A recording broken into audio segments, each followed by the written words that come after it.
He heard his own name whispered through the cockpit speakers at 30,000 feet, a voice that should not exist on an empty automated flight. And in that moment, James realized he was not alone on this plane. The autopilot knew him. It had been waiting for him. And whatever was controlling that voice had plans that went far beyond a simple cross-country journey. Before we dive in, what time are you listening? Where are you from? Drop a comment below and tell me.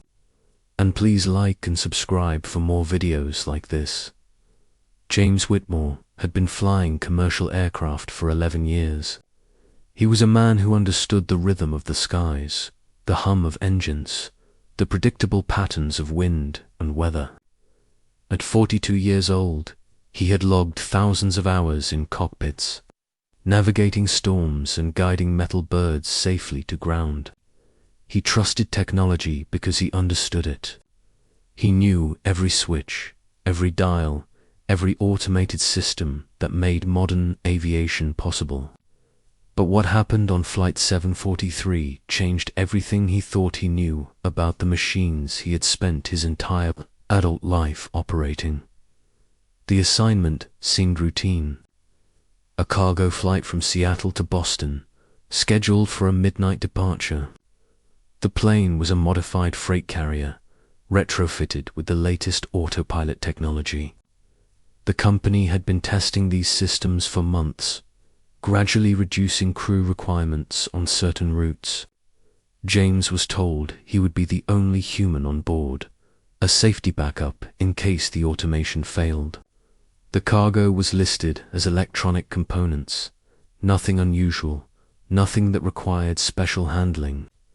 He arrived at the hangar 2 hours before departure, completed his pre-flight checks, and settled into the cockpit as the ground crew finished loading. The takeoff was smooth.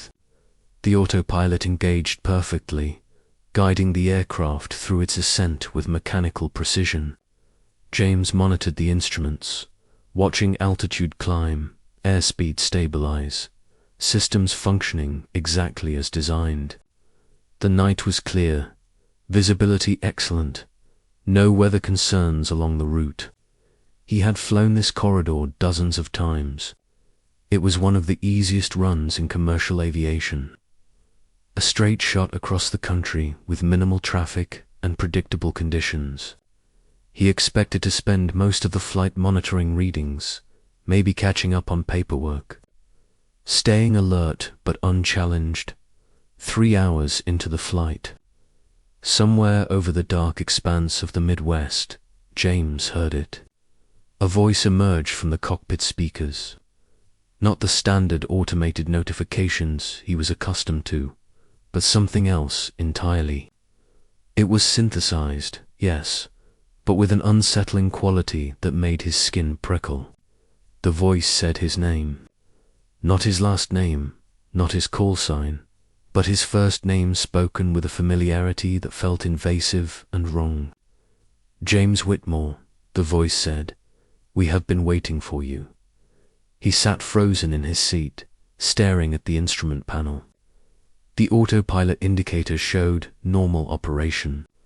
All systems were green. The radio was set to standard frequencies. There was no explanation for what he had just heard. He checked the communications log, scrolled through recent transmissions, found nothing unusual. He switched channels, confirmed he was receiving standard air traffic control broadcasts. Everything appeared normal, yet that voice had been undeniably real.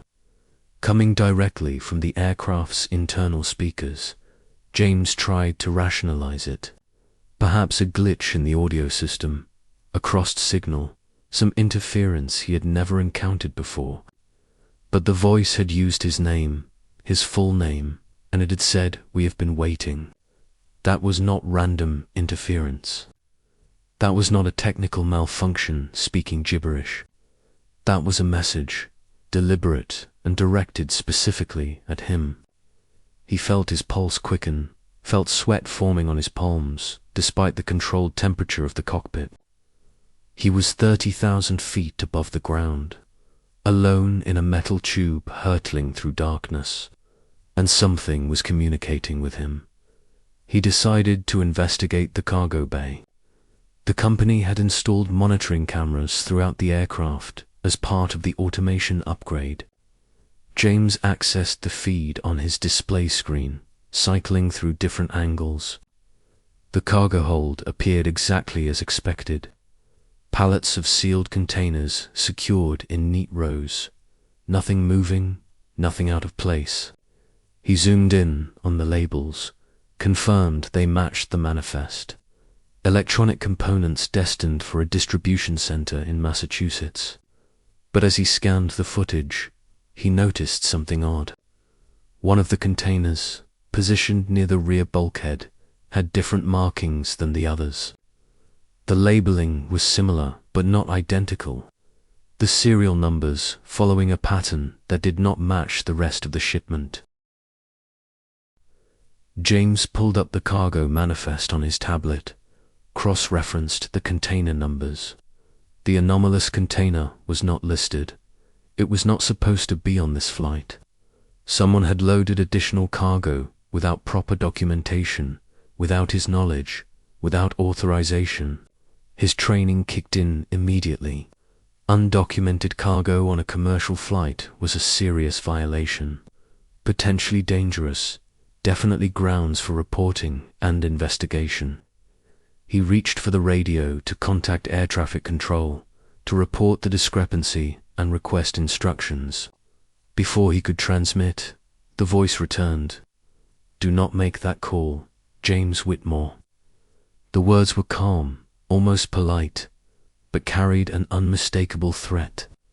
The autopilot display flickered, and new information appeared on his screen. Coordinates. Trajectory system override codes that should not be accessible to anyone except the manufacturer's engineers. The aircraft was no longer simply following its programmed route. It was being controlled remotely, guided by someone or something with complete access to every system on board. James felt fear transform into something sharper, more focused. He was a pilot, trained to handle emergencies, to make decisions under pressure. He began cycling through manual override procedures, attempting to regain control of the aircraft, but every input he made was immediately countered. The stick would not respond. The throttle controls were locked. The navigation system refused his commands.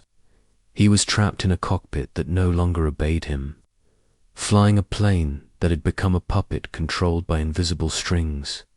The voice explained, and in that explanation, James began to understand the horrifying scope of what was happening. The container in the cargo hold contained experimental hardware, prototype systems designed for military applications. The technology had been stolen from a research facility, smuggled across state lines, and was now being transported to buyers, who had paid enormous sums for access to classified designs. But the thieves had made a critical error. They had chosen a flight with an experienced pilot, someone who might notice irregularities, someone who might interfere with their carefully planned operation. The autopilot had been compromised weeks ago during routine maintenance. Code had been inserted, hidden deep within the operating system, waiting for the right flight, the right cargo, the right moment to activate. James was never supposed to be on this plane. The route was meant to be fully automated, no human oversight. No one to ask questions or notice the undocumented container. But scheduling conflicts had forced the company to assign a backup pilot, and that pilot happened to be James Whitmore, a man with a reputation for thoroughness, for paying attention to details others might miss. Now the people controlling the autopilot faced a problem. They could not allow James to report the situation. They could not risk him contacting authorities or attempting to divert the aircraft. So they had activated their override protocols, seized control of the plane, and now they were presenting him with a choice. Remain silent, cooperate, allow the flight to continue to its destination, and he would walk away unharmed. Interfere, attempt to alert anyone, and they would crash the aircraft into the ground, killing him and destroying the evidence of their operation. James listened to this ultimatum, processed the implications, and felt anger cut through his fear. These people thought they could threaten him, manipulate him, use his own aircraft as a weapon to ensure his compliance. They had underestimated him. He might not be able to override their control of the autopilot, but he understood these systems better than they realized. He had spent years learning every quirk, every backup, every emergency protocol built into modern aircraft, and he knew something they apparently did not. Every override had a fail-safe. Every remote access system had limitations. And there was one thing they could not control remotely: the electrical system.